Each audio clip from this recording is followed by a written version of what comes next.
എനിക്ക് പറയാനുള്ളത് അത് വളരെ ആശുപത്രി നിർത്തിയതിനു ശേഷം പറയുന്ന ഒരു ഡയലോഗ് 15 വയസ്സിന് മുമ്പുള്ള ഓർമ്മകൾ നഷ്ടപ്പെട്ടു, അതിനുശേഷം ഓർമ്മകളാണ്. എനിക്ക് തോന്നിയത് കൃത്യമായിട്ട് നമ്മുടെ പുതിയ ജനറേഷനിലെ കുട്ടികൾക്ക് അത് അത്തരത്തിൽ തന്നെ നമുക്ക് അപ്ലൈ ചെയ്യാൻ കഴിയത്തില്ല. കാരണം അച്ഛൻ പറയുന്നുണ്ട്, ഞാൻ അവളെ വളരെ അച്ചടക്കത്തോടുകൂടി വളർത്തുന്നത്, സദാചാര ബോധത്തോടെ വളർത്തുന്നത്. ഇന്ന് അവൾ അങ്ങനെയല്ല, അവൾ കാതലിൽ പോകുന്നു, കുട്ടികളുടെ കറങ്ങി നടക്കുന്നു.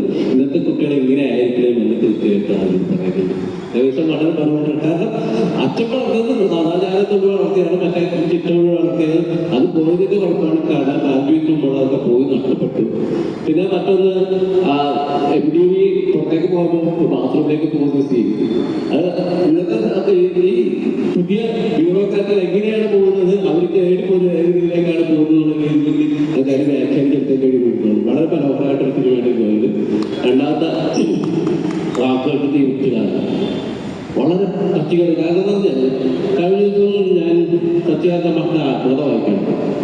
അതിനകത്ത് പറയുന്നു, നമ്മുടെ ഈ കാലഘട്ടത്തിൽ എങ്ങനെയാണ് ചരിത്രത്തെ അപനിർമ്മിക്കുന്നത് എന്ന് പറയുന്നത്, രാഷ്ട്രീയത്തെ എങ്ങനെയാണ് വേറെ രീതിയിലേക്ക് ആലോചിച്ചു കൊണ്ടുവരുന്നത്. കാരണം അജിതയുടെ അന്നത്തെ സംഭവം ഇത് വളരെ വ്യക്തമായിട്ട് പറയുന്നുണ്ട്. ചവിട്ടി അടച്ച കൈ അതിന്റെ രക്തം പതിപ്പിച്ചിട്ടാണ് അവിടെ അത് അന്നത്തെ അജിതയുടെ കൈയാണെന്ന് പറഞ്ഞുകൊണ്ട് പ്രചരിപ്പിച്ചത്. അത് തന്നെ നമ്മൾ രാഷ്ട്രീയത്തിൽ നടക്കുന്നത് അങ്ങനെയാണെന്ന് പറയുന്നത്. കാരണം വെച്ചാൽ ഏറ്റവും ഇവിടെ വന്ന ഇത്തിരി പൂവ് ചുവന്ന പൂവ് എന്ന സിനിമ, അതുതന്നെ മറ്റൊരു സിനിമ സിനിമകളും ഈ സിനിമകളൊക്കെ കാണിക്കാൻ ശ്രമിക്കുന്നത് അന്നത്തെ നെക്സൽബാരി പ്രസ്ഥാനം എങ്ങനെയാണ് വന്നതെന്നും ഇത്തരത്തിന്റെ പ്രതീക എടുത്തു കാണിപ്പിച്ചിട്ടുള്ള ആവശ്യമാണ്. ഇത് ശരിക്കും എനിക്ക് തോന്നുന്നു ചരിത്രത്തെ എങ്ങനെയാണ് കണ്ണാടിയിൽ പ്രതിഫലിപ്പിക്കാൻ കഴിയുക, നമ്മുടെ വർത്തമാനകാലത്ത് ഇത് ചേർത്ത് വയ്ക്കാൻ കഴിയുമെന്ന് നമുക്ക് വളരെ വ്യക്തത്തിൽ കാണാൻ കഴിയും. നമുക്ക് നമ്മുടെ ഇന്നത്തെ കാലത്ത് കണ്ട ലേബർ കോഡ് എങ്ങനെയാണ് എങ്ങനെയാണ് നമ്മുടെ വർത്തമാനകാലത്തിലെ തൊഴിലാളികളുടെ തൊഴിൽ നഷ്ടപ്പെടുത്തുന്നതെന്ന് പണ്ട് NHPD മുതലാളിമാർ നടത്തിയ ആ സംഭവം ചേർത്ത് വയ്ക്കുന്നത് വളരെ വല്ലാതെ ഭീതിയായിരിക്കും. നമ്മുടെ പുതിയ ചിന്ത എങ്ങനെയാണ് അത് പ്രതിരോധിക്കേണ്ടതെന്ന് ഈ ചിത്രം നമ്മളോട് പറഞ്ഞു. പിന്നെ PM വിനുവിന്റെ കേസിൽ വളരെ ഞാൻ PM വിനുവിന്റെ മരണപ്പെട്ട് വായിച്ചിട്ടുള്ളതാണ്. അതിൽ വളരെ കൃത്യമായിട്ട് വിനു 10ാം ക്ലാസ് വരെ പഠിച്ചിട്ടുള്ളൂ. 10ാം ക്ലാസ്സിൽ അവരുടെ ഏറ്റവും അടുത്ത സുഹൃത്ത് വെള്ളത്തിൽ പോയി അതിനെ രക്ഷിക്കാൻ വേണ്ടി വിനു തന്നെയാണ് ആദ്യം പോയത്. ഇപ്പോൾ പോലീസ് ആദ്യം ഇത് എടുക്കുന്ന പല ആൾക്കാരുണ്ട്, അവർ ചെയ്യുന്നത് ചാരായം കുടിച്ചിട്ടാണ് പോകുന്നത്. അവരാണ് ഇവരെ കൂട്ടിക്കൊണ്ടുപോകുന്നത്. ആദ്യം ഒരു എടുക്കാൻ പോകുന്നത് പറയുന്നത് ഈ പയ്യനെ നിനക്കൊന്നും പറ്റില്ല എന്ന് പറയുന്നുണ്ട്.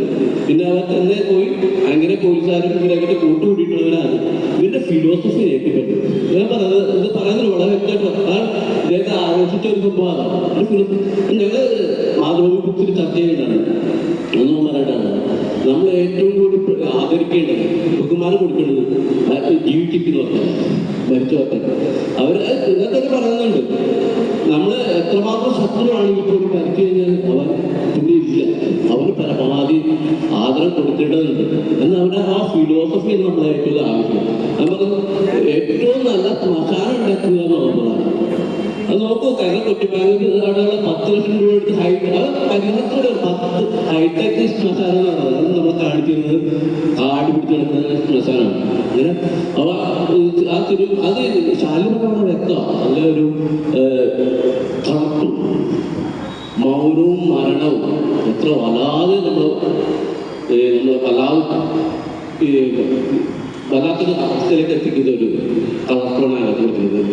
ഓരോ നമ്മൾ വായിക്കുമ്പോൾ നമുക്ക് അതിനകത്ത് ഞാൻ വായിച്ചിട്ട് നമ്മളും വായിച്ചില്ല, കണ്ടുപിടിക്കുന്നത് അല്ലാതെ നോക്കാൻ വേണ്ടി പറ്റാത്ത അവസ്ഥയായിരുന്നു. അത് എങ്ങനെയാണ് നല്ല അനുഭവങ്ങളായിരുന്നു.